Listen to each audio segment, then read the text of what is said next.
Hello there everyone, and welcome to Let's Play Earth Defense Force 2025. I am Alexander Frost, your host, and this is Episode 1. Now, I'm not gonna lie folks, this is gonna be a long series, because there is a lot to do. And I'm kind of winging it at the moment. I'm making a brand new save file exclusively for the channel, so if for any of you who watched me play this on the live streams before, I will not have anything. Starting brand spanking new. So this will either be amazing or terrible. I don't know how it's going to go. In fact, it may take me the bulk of the year to actually do everything. So this is going to be a long one, my friends. Slot 1, we're going to name it...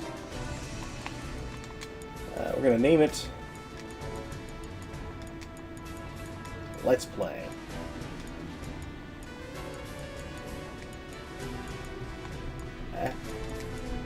Let's play.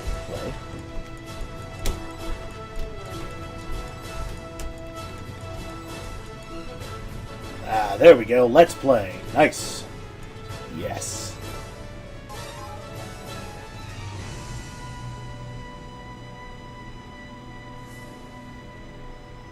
And it's saving, and it's saving. There we go.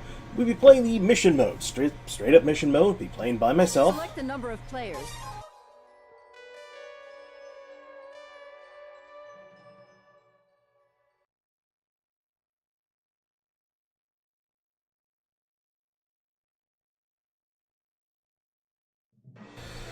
So, Earth Defense Force 2025 is the third game in the Earth Defense Force series. It revolves around, essentially, a group of aliens known as the Ravagers, or at least that's what we humans have been calling them. The Ravagers have come to Earth to try and invade at least 2 times prior, and their method of invasion was to use, well, mutated giant insects to fight with. Their other method was to deploy specialized battle machines. No one's actually ever seen any of the Ravagers in person. Now, this is the first and only game from the Earth Defense Force series that I have ever played, although I would like very much to try one of the other games in the series sometime. But before I do anything, I'm going to need to configure my controls because I know they are jacked up. Skip cutscenes, we'll keep that turned off so you guys can see them, such as they are. Here we go. Control settings. Technical is terrible. We want the normal controls. I think. It has been a long time since I've played, so I could be wrong. Anti-air... No. I remember now, because I did a Let's Try video of this years ago, and I was like, technical controls? That looks silly. I remember now, and then I went, I'll go with the normal controls, and it was terrible. No. This is what I want, and you just have to tell it that jump is X, and that's it, and you're good to go. No. Okay, fencer controls. The fencer controls are fine. Not even gonna play as the fencer right now, so it doesn't even matter. So from here, we can choose our class, we can choose what weapons each character carries, their color, and all that good stuff. There are 4 different character classes you can play as. Ranger is recommended. The other classes are specialized. Unlike the Ranger, you'll need time to get used to their controls. So like she said, the Ranger is the recommended starting class for those who have not played this game before, because the Ranger is the all-around soldier. They're the infantry special forces. Rangers are combat experts who can handle a wider range of weapons. These versatile soldiers can handle any situation and serve as the core of an infantry unit. The soldier class is the easiest to use and has the highest combat strength. If you're playing for the game for the first time, you should start out by choosing this soldier class. The Rangers also, they can carry up to 2 different weapons at a time, and all weapons have unlimited ammo unless specifically stated otherwise, which is kind of nice. Second class, Wing Diver. Wing Diver. Flying Assault Trooper. Member of a female-only Special Forces unit, equipped with flight wings. She is armed with experimental Ravager tech-based weaponry. So the Wing Diver uses Ravager technology and energy-based weapons to fight with. They're part of an all-female Special Forces unit equipped with jetpacks. The unit was formed as a secret weapon for annihilating giant creatures. They use super weapons born from extraterrestrial technology. The soldier class is swift and deadly, however their weakness is their low armor strength, which makes them particularly susceptible to attacks. The reason why the Wing Divers are an all-female unit and the reason why they're wearing such, well, let's be honest, skimpy armor, there's actually a smart reason for it. The jetpacks can only carry so much weight. Women are lighter than men, and if they wear less armor, they're even lighter. So it makes sense. They could, I don't know, you could wear a shirt under that. Now the Air Raider. Air Raider. Aerial Spotter. Supports the Air Force units from the ground by spotting for airstrikes, missiles, and artillery. Also capable of calling in infantry vehicle support. The Air Raider is an interesting class. The mission of the Air Raider is to guide air units from the ground. The Air Raider annihilates the enemy by designating attack targets and ordering air raids. Air Raiders can order the firing of mortars and cruise missiles, and they can request vehicle deliveries. Because the soldier class is for intermediate players, the main purpose of this soldier class is to assist allies. It's best suited for cooperative gameplay. You should probably select this soldier class after you've gained a certain degree of familiarity with the game. Now, that's not to say that the Air Raider cannot be played solo. I certainly have done it, and it is possible. The Air Raider can carry 2 different weapons, which range from anti-personnel weapons to airstrikes, to calling in laser satellite attacks, and he can call in a vehicle for his own personal use, or for the use of his allies, if need be. So it is possible for an Air Raider to play solo. The options for that character are just a little bit more limited. And then finally, my personal favorite class, the Fencer. Fencer. Heavy armored trooper. With the power frame, the Fencer is able to carry and use giant weapons in both hands. They can be fired simultaneously. So the Fencer is a heavily armed soldier, fully equipped with a power frame and armor. Thanks to the power frames, the soldier class is capable of equipping enormous weapons that are usually meant to be carried on vehicles. Also, the soldier class can carry separate weapons in both arms and attack with both of them at the same time. This class is for advanced players. The controls of this soldier class are different from those of other soldier classes, and you have to learn a variety of different techniques to use this class. Mastery of this class will grant players terrifying power, but the path to mastery is very challenging. Unlike the other player classes, the Fencer can carry 4 different weapons, using them in sets of 2, which is quite nice, and they're capable of using some amazingly powerful and deadly weapons, the kind that are used by tanks and other heavy vehicles. Oh my. However, for the purposes of this playthrough, I will be playing as the Ranger. And as I said before, they can carry 2 different weapons. Choose Loadout. Rangers can equip 2 weapons. So, they have every character has several different classes of weapons available to them. The Rangers have assault rifles, shotguns, sniper rifles, rocket launchers, missile launchers, grenade launchers, and special weapons.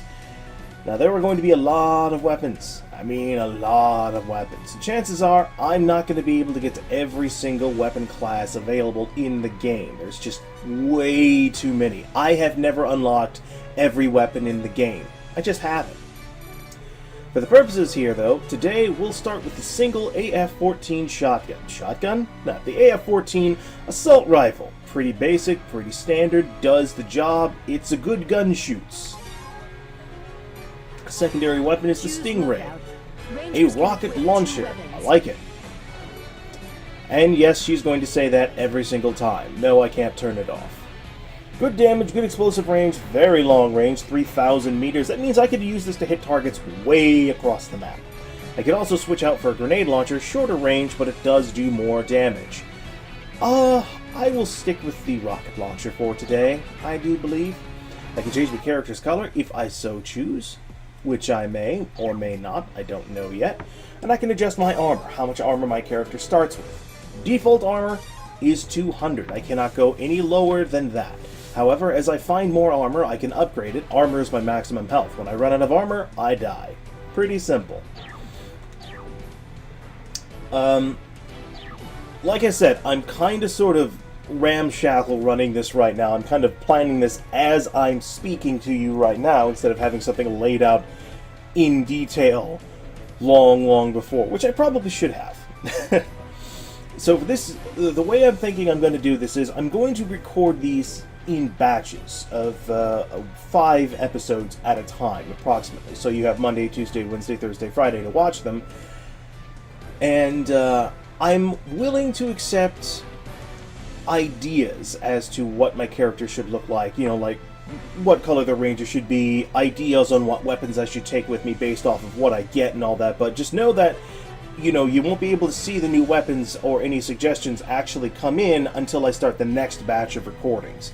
So if you have any ideas about what weapons you'd like to see my character use, based off of what you see, no spoilers please, just you know, let me know in the comments down below, and I will take it into consideration, and I'll see what I can do. So, let's go ahead and just start things off with the Ranger. Deploying. Select a mission. So, there are about 80-ish missions. There's a lot. And every mission has 5 different difficulty levels. Finding different weapons requires you to play missions on the same mission on various difficulties, basically. Select a difficulty. The higher the difficulty, the better the item drops. For the purposes of this playthrough, I will be playing on hard, because I'm a baller. I will not be playing on hardest or inferno, because that just requires, that's just ridiculous. I'm going to try and go through on hard, and pray that things go well, so here we go! This is a special Newsflash. We are broadcasting to you live from the scene. What in the world?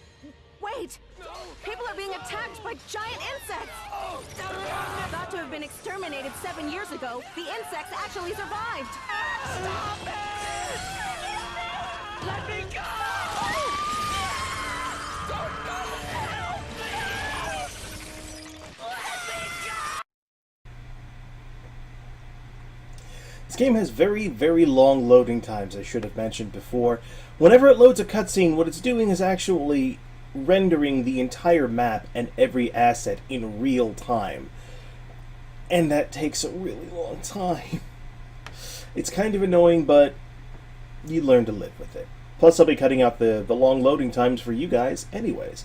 I also should note that since I'm playing offline instead of online, there will be a few missions that I will not be able to do because I'm not playing online. Simple as that. Wow, I think the load time for the mission was shorter. Alright, controls are good. I'll probably be talking over these guys. Just, you know, deal with it. Yes, sir. Nope. I'm a lone wolf. I know what I'm doing. I don't need your help. Switch weapons. There we go.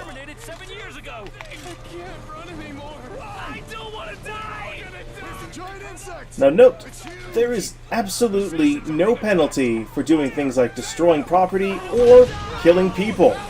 There is no penalty for me killing that lady. And she's also incredibly strong. I missed my first shot. The thing you gotta be careful about though is these people do not care that you are trying to save their lives by shooting rockets at these monsters. They will crisscross in front of you, they will get in your way, and they will get blown up. You can hurt yourself with explosives, so be careful. These red boxes are armor. As I pick them up, more armor will become available to me. Green boxes are weapons. These are new weapons. Simple as that. There will also be health boxes that they drop. Haven't seen any yet, though. And if it sounds like I'm talking a little loud, well, the game is a little loud in my ears. Ah. I mean, that building that I just destroyed, it'll be back tomorrow. It's fun. It's totally fun. You okay, dude? You're okay. I don't even know why I picked that up. You can also dodge roll the controls. You can jump, you can reload, you can switch weapons. It's nice. It's nice. But the dodge roll is a little funky. If you press dead forward and jump, you will just jump forward. But if you press kind of... There we go. If you kind of tilt it a little to the side, then you can do a dodge roll, which is weird. report the situation. We engaged with giant insects and defeated a number of them. What did you say? That's impossible. Let's finish the job! Wow, you fell so hard you despawned. Watch my back! Definite! So on the minimap here, you can see a number of things. The purple indicates friendly units. Green indicates items that I can pick up. White indicates the civilians who are running away, and red obviously represents enemies. Pretty simple. And then the little arrow points to the direction I'm facing, blah, blah, blah, blah, blah. The last one was supposed to have been killed in Arizona. Some must have survived, hiding out for 7 years. This is the kind of day we live for! And there will be story exposition from these guys as you go along. You know, little bits and pieces here and there. I'll try and fill in as best I can, because I know there will be times when I talk over them, and because of my method of recording, there's a split-second delay, so I'll start to talk and talk over them and not realize it. So I'll fill in as best I can. Oh, yeah, sweet destruction.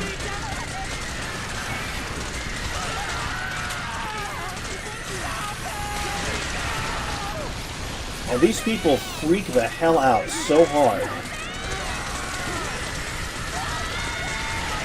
Ah, there we go. Also, if you have a phobia of insects in any form, probably shouldn't watch this Let's Play. Just thought I'd say. I know it's a little late, but, you know. Can't wait to get a better rocket launcher, let me tell you. Oh, destroyed the monorail.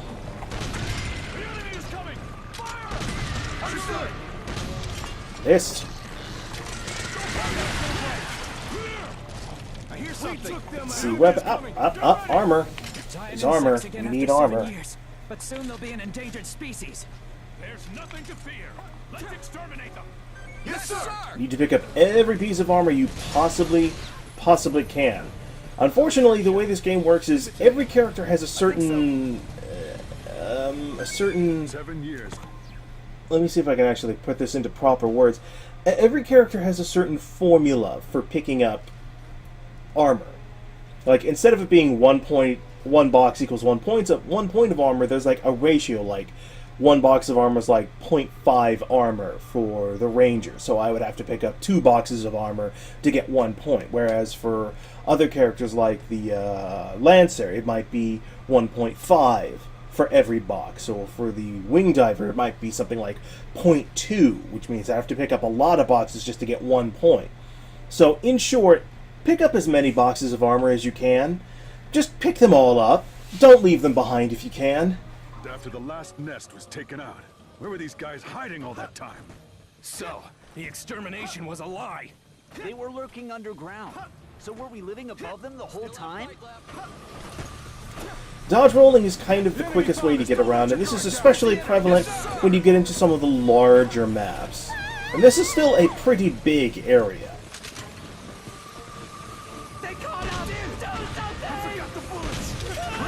Oh man, these weapons sound so good. You gotta understand, normally when I play the game, I listen to it through the TV. I'm not wearing headphones, so just hearing the rocket go, it's just satisfying. Just that solid thunk. Thunk? That just solid... Oh, I love it. Ooh, new weapon, new weapon, new weapon, new weapon, new weapon. But you want to pick these up over anything. Always grab the green items. Oh god. Nope. No, no, no, no, no, no. They killed all the civilians. Back it up. Back it up.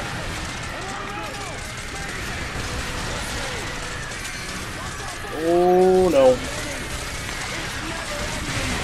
Oh! Blood shower! There's also no penalty for killing your teammates. I mean, aside from the fact that the bugs will concentrate on you.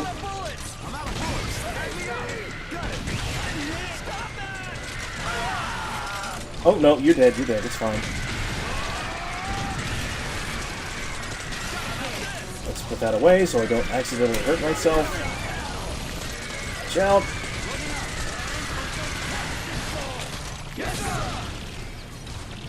I saw you over there. I saw you. Yes, sir. Oh, there you are. The minimap is a little hard to read in terms of how far away a target is between you, or how far away a target is, period. So sometimes I'll be looking for something and think, where the hell is it? And I can't see it. And I hate these red boxes. They look like armor boxes. They confuse me. Rolling down the street is the fastest way to go. And there goes some civilians who are running for their lives and screaming. And then they fell. Oh, hi! Hi, guy! You are safe, citizens! Continue to flee in terror. All is well!